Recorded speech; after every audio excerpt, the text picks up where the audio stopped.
The 9 p.m. area weather roundup. At The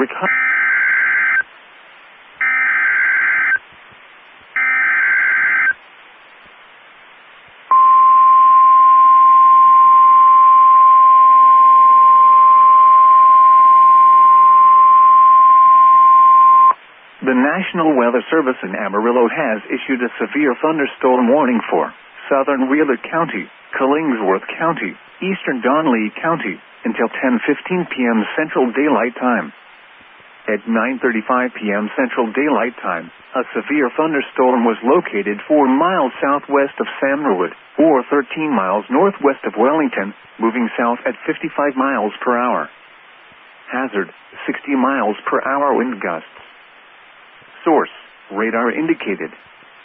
Impact, minor damage to roofs, siding, and trees is possible. Locations impacted include Wellington, Dodson, Dozier, Moody, Samarwood, and Quail. For your protection, move to an interior room on the lowest floor of a building. Repeating, a severe thunderstorm warning has been issued until 10:15 p.m. Central Daylight Time for the following counties in Texas: Killingsworth, Donley, and Wheeler.